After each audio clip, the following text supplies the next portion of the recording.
শুভ সকাল বন্ধুরা, কেমন আছো তোমরা সবাই? আশা করছি তোমরা সবাই অনেক ভালো আছো, সুস্থ আছো। আমিও কিন্তু বেশ ভালো আছি। তো আজকে ব্লগটা একটু অন্যভাবে শুরু করলাম, কারণ আজকে দেখো সকালবেলা অমিতাভ গাছে উঠেছে, জাম গাছ কাটবে, ডালগুলো কাটবে, অনেক বড় গাছটা। আর বাদরে না টেনে টেনে ডালগুলোকে পুরো নামিয়ে দিয়েছে, যার জন্য কাপড় মেলে না, কাপড় শুকাতে চায় না। তো সবসময় তো সেভাবে ছুটি পড়ে না, আর আজকে যেহেতু দুজনেরই ছুটি, সাথে তো আমাকেও থাকতে হবে, যোগালির কাজ, কারণ কি অমিতাভ কেটে কেটে দেবে, কারণ এত বড় গাছটা না আমার ভয়ও লাগে। তো যাক, এই দেখো অনেক বড় বড় ডাল। আর এটাই অমিতাভ বলছিল যে না আজকে এই কাজটাকে করব, বৃষ্টিও যখন নেই, রোদ আছে, তাহলে কাটতে সুবিধা হবে। কয়েকটা ডালই কেটে দেবে, কারণ বাদরের জন্যই এটা করতে হচ্ছে, কারণ এত নামিয়েছে ডালগুলোকে, না তারের উপরে আছে, কাপড় মেলতে ভীষণ অসুবিধা হয়।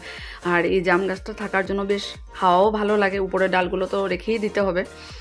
আর জামটাও কিন্তু ভীষণ মিষ্টি, কালো জাম খেতে তো সত্যি খুব ভালো, ঝাঁকিয়ে খেতে, খাইও আমরা প্রতি বছর, কিন্তু বেশি পাওয়া যায় না, তখনও বাদরে সেগুলো খেয়ে খেয়ে খেয়ে খেয়ে সব নিচে ফেলে দেয়।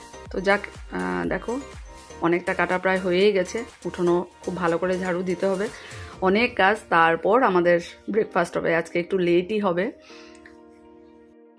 অমিতাভ ডালগুলোকে কাটছে, কিন্তু আমার ভীষণ ভয় লাগছে, মানে যতক্ষণ না পর্যন্ত শেষ হচ্ছে সেটা একটা টেনশন থেকে যাচ্ছে। তো যার জন্য আমি নিচে দাঁড়িয়ে দাঁড়িয়ে ওটাই দেখছিলাম। এই দেখো পরিষ্কার হয়ে গেছে, আর দেখো অমিতাভই দেখো দাঁড়িয়েছে, সত্যি খুব সুন্দর হয়েছে। থ্যাংক ইউ, অনেক দিন ধরে ভাবা হচ্ছিল। এই জায়গাটা দেখো এখন কত সুন্দর আলো আসছে, হ্যাঁ দেখো কত সুন্দর আলো হয়েছে। এখন জামা কাপড় দিলে শুকিয়ে যাবে, মানে পুরো অন্ধকার হয়েছিল। দেখো অনেক ডাল বাইরে ফেলে দিয়েছি, আর এই যে এখন এটাকে পুরো ভালো করে ঝাড়ু দেব, তারপর দেখতে ভালো লাগবে। চলো নেমে যাও, হয়ে গেছে, শুধু আস্তে আস্তে নামবে। আমি জোগালি ছিলাম না, আমি জোগালি ছিলাম, একটু করে করে দিয়েছি, আস্তে আস্তে নামো। এই যে অমিতাভ শুধু একটু স্লিম ফিগার, তো যার জন্য অমিতাভর অসুবিধা হয়নি, আর অমিতাভর আগের থেকে অভ্যাস ছিল, মানে এরকম করেছে। তো যাই হোক, এখন অমিতাভ ব্রেকফাস্ট হয়নি, আমাদের কারোই ব্রেকফাস্ট হয়নি, এখন এগুলো সব পরিষ্কার করা হবে, তারপর চলো।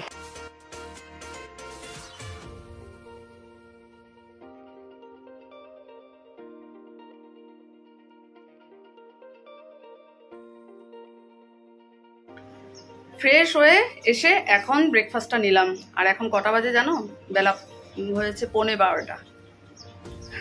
উপায় নেই, কী করা যাবে, অনেকগুলো কাজ হয়েছে, ছুটি না থাকলে হয় না। আর সকালবেলায় আমি ঠাকুর পুজো সেরে তারপর এই কাজে লেগেছি, জানি অমিতাভর সাথে না থাকলে হবে না। তো এই যে ছেলেরও ব্রেকফাস্ট নিয়েছে, অমিতাভ ফ্রেশ হয়ে এসে অমিতাভর ব্রেকফাস্ট করবে, 12টায় বেজে যাবে। কি করা যাবে, কিন্তু অনেক বড় একটা কাজ করা হয়েছে। চলো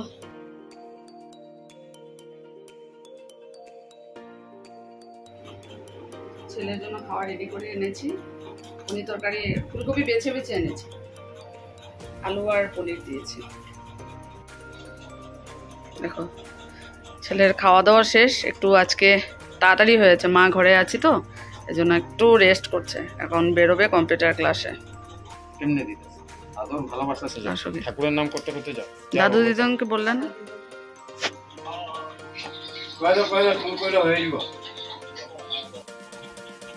অমিতাভ চেয়ারে বসে খাচ্ছে, আর আমি হাতে রেখে খেতে পারি না, যার জন্য এই যে বসে নিয়েছি আর এখানে রেখে তারপরে। চলো মাতৃসম্মেলন যাচ্ছে, আজকে শুক্রবার, অনেক দিন পর, স্কুল ছুটি থাকে না, তাই আর কি তাড়াতাড়ি করে খাওয়া দাওয়া করে রেডি হয়ে দেখো কি পরবো সেটাই ভাবছিলাম। চলো মন্দিরে গেলে একটু লালের মধ্যে হলুদ লাল বা সাদা লাল পরলে ভীষণ ভালো লাগে। চলো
মঞ্জুর বাড়িতে গিয়ে করছি, এটাও মানে সত্যি খুব মানে আনন্দের ব্যাপার বলতে গেলে। তো এটাই বলছি, আগের একটা মানে আমি যখন ছোট ছিলাম তখন দেখতাম একটা সিচুয়েশন যে মন্দিরে মানুষ একটু কমও দেখতাম। বলা উচিত রাস্তাঘাটে আমাদের কিভাবে চলা উচিত, মানে ঠাকুর যেসব করতো সেই তোমাকে দেখেই যাতে বুঝতে পারে তুমি সৎসঙ্গী, তোমাকে দেখেই যাতে বুঝে যায় তুমি সৎসঙ্গী, এইটাই মিন্স, আর কিছু না।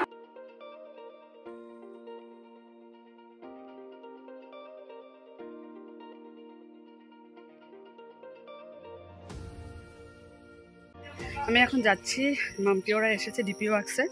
তো ভেবেছিলাম যাবো না, ক্লাস আছে, তো ক্লাসটা ক্যান্সেল হয়েছে। ওরাও জানে না, আমি সারপ্রাইজ দেবো। ওরা ওদিক থেকে এসছে, আমি এই রাস্তা দিয়ে যাচ্ছি। চলো।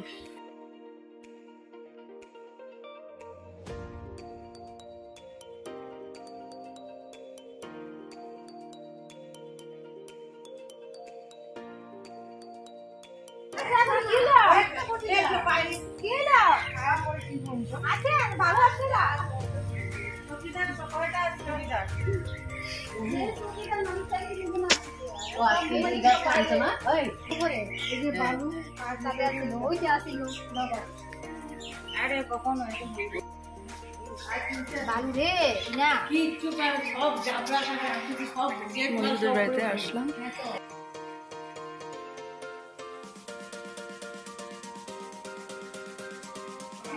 ইউনিক বেসিনটা দেখো, বেসিনটা ইউনিক।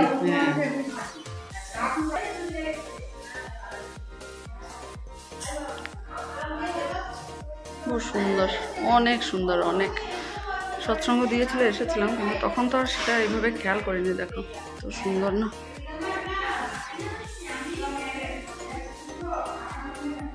অনেকগুলা রুম, অনেকগুলো।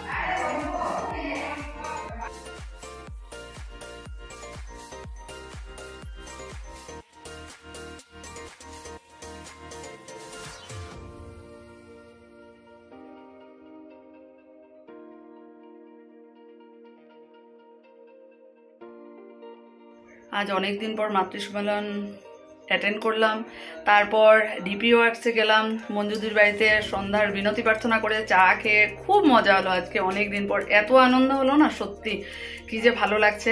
বাড়ি প্রায় আস্তে আস্তে 7টা হয়ে গেছে, তবুও মনেই হলো না টাইম কিভাবে চলে গেলো, কারণ সবসময় তো আর আমি সময় দিতে পারি না, ঠাকুরের কাজ অবশ্যই করতে হয়।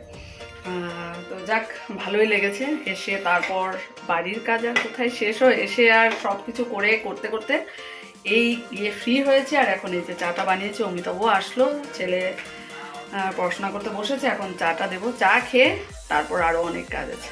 চলো। আজ আবার অমিতাভ নান কাটা এনেছে, তো সেগুলোকে ঢেলে রাখি। নান কাটা আমারও ভীষণ খেতে খুব ভালো লাগে, তো এই ঢেলে রাখলাম। আর আজকে রাতে ডিনারে হবে আলুর পরোটা, না প্লেন পরোটা। আলুর পরোটা তো করতে অনেকটা সময় লাগে, খেতেও কিন্তু হেভি লাগে, তো সবসময় তো আর সেটা সময় হয় না। তো প্লেন পরোটা, ছেলে ওটাই বলছিল মা কিসের পরোটা, আমি বললাম না আজকে আলুর পরোটা না, প্লেন পরোটা হবে। তো এটাই ভেজে ভেজে দিচ্ছি সবাইকে, দুটো দুটো করে সবার। চলো, আজকে দিনটা খুব ভালো কাটলো, তোমাদের কেমন কাটলো অবশ্যই জানিও। আজকের ব্লগটাও এখানে শেষ করে দিলাম। Good night.